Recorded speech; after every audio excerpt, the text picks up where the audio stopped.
Hey everybody, it's Jason with Parallel Reality coming back with you here today with an article from Bounding Into Comics.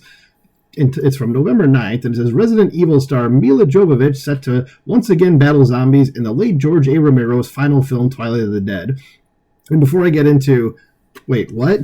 I'm going to say that I'm on vacation right now, so this article, I know it's from a few weeks ago from the time you're listening to it.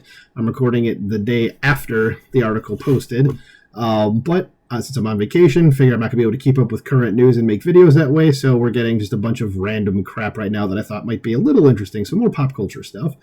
So the thing that made me go, what here, is the late George A. Romero's final film. I'm like, my first thing was like, wait, dude's been dead for like a decade, and like, what? I'm up for the movie, but even though the last couple in the Of the Dead series were not particularly good, that's I think Survival of the Dead and Diary of the Dead. The four before that are excellent: Night of the Living Dead, Dawn of the Dead, Day of the Dead, and Land of the Dead. Land of the Dead is excellent as well. I know it's more recent for people, but I like that one a real lot. But yeah, the last two were not particularly good. But again, coming down to go, okay, well, how is George Romero doing this? And it says, once the nemesis of the Umbrella Corporation, Resident Evil film series star Mila Jovovich is leaving behind the confines of Raccoon City and taking her cinematic zombie killing skills to the late George A. Romero's posthumous final film, Twilight of the Dead. And that made me think first, like, did he film this like before he died and we're just now hearing about this, or like, is this new? I'm like, how could it be new? He's been dead for a long time. Like, I was confused, like, what's going on? And there's still from the original Night of the Living Dead.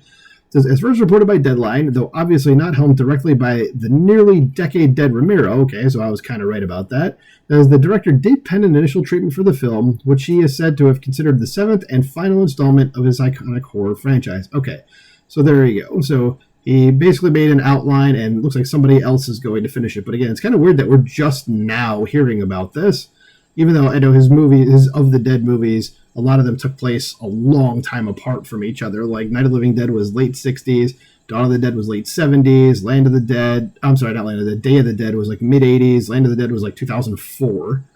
And the other two, I don't remember the exact year, but they were within the last 20 years. But still, so it's like 6 movies over a span of 55 years right now. Says, and it is this treatment that writers Joe Netter, who did 12 to Midnight, and Robert L. Lucas, That's a Wrap. Both movies, I've actually heard of 12 to Midnight, but I've never seen either one of these. I've never heard of That's a Wrap. And Paulo Zalotti, the Profanities, I've never heard of that either, will use as a basis for the film's screenplay, which will be set in the unlikely location of a tropical island and delve into the dark nature of humanity from the perspective of the last humans on Earth who are caught between factions of the undead. So they're fighting each other now. And this is from Return of the Living Dead, which was not Romero.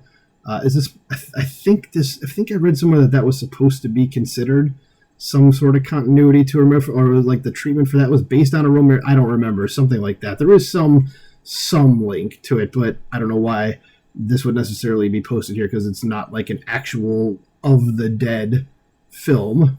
Anyway, it says, coming aboard to direct Jovovich in her next undead outing is Brad Anderson, who is perhaps best known for 2004's The Machinist and 2018's Beirut. I've seen The Machinist, okay, and then Beirut, never.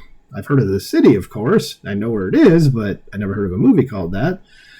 I see this film in the same way as successful post-apocalyptic thrillers such as I Am Legend, good movie, A Quiet Place, excellent movie, The Road, another excellent movie, and The Last of Us, haven't watched it, haven't played the video game. So genre stories that are as emotional as they are intense, explained Anderson of his approach to Romero's final film.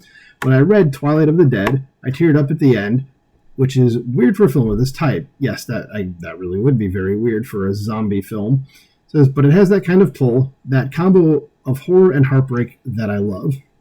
Another still from Night of the Living Dead. It says, behind the scenes, the film's makeup effects will be provided by veteran horror artist and longtime Romero collaborator Greg Nicotero, good idea, via his KNB EFX group, which thanks to his experience will likely do wonders for Twilight of the Dead's authenticity and visual intensity. And Greg Nicotero, for people that don't know, also did the zombie stuff for the Walking Dead TV show.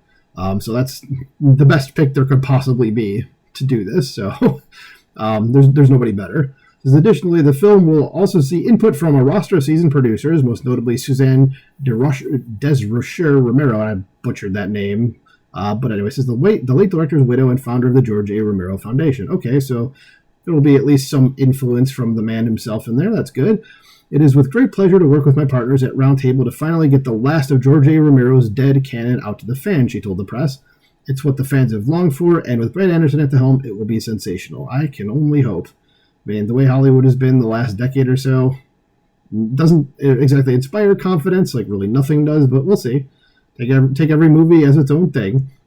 It says, in regard to Star Jovovich, the actress is no stranger to zombie flicks, of course. As noted above, the actress has starred in 6 of the live-action Resident Evil film series, 7 total entries, says opinions of which vary wildly depending on who you ask. Yeah, it goes all over the place. The only one that I can honestly remember much of what happened is like really the first one. I have all of them. I've seen all of them, but if you were to tell me like, hey, what happened in like anything other than the first one, I'd probably be like, I don't know. Like I really don't. So to this end, one has to ask, can she lead another such undead outing, let alone one that is set to close out such a legendary franchise? Of course she can. I mean, she led, 83% of one franchise, and yeah, she's got the recognition to do it, 100%. Says that use of legendary isn't an exaggeration either. So redefining the zombie genre with 1968's Night of the Living Dead, the Dead franchise not only moved the cultural idea of a zombie away from its mystical and voodoo-centered roots and planted it firmly in the notion of reanimated corpses. So they consider the contrast between his films and The Serpent and the Rainbow, which I believe was Wes Craven. I've seen parts of that movie. I've never seen the whole thing. But it was also the first to use their mindless actions to lampoon and criticize various aspects of our modern society, an idea which has since gone on to become the most popular read of the monster's behaviors. Yeah, and that's kind of what it does, especially the original Dawn of the Dead, which is one of my favorite horror movies.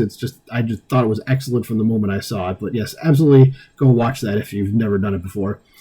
Because without Romero's work, the entire concept of the living dead, as we know it, would be completely different. And there's the man himself. It says at current, Twilight of the Dead is yet to receive an official release date. Okay. Yeah, I mean, I'm down for it. I mean, I'm a fan of the franchise. I own all the movies. I've seen all of them. I've watched them, or at least the first 4 of them, multiple times. Even watched the remake of the original Night of the Living Dead. It gets crap a lot, but I think it's actually a very good. In fact, I saw that before I ever saw any of the other of the Dead movies. So definitely check that out. The remake of Dawn of the Dead as well, the James Gunn, Zack Snyder one, is also very, very good. Do not watch the remake of Day of the Dead. It sucks. It still has Ving Rhames in it because he was a carryover character from the remake of Dawn of the Dead, but don't watch it. It's bad. Any case, that's enough of my opinions on this. Just wanted to bring this up as just a filler type article for when I'm on vacation, and want to see if anybody else would be interested in seeing this, or if you want to go see it. Do you think Mila is a good choice for it? I certainly do. Let me know what you think in the comments below. Like, share, subscribe, and I will talk to you soon. Bye.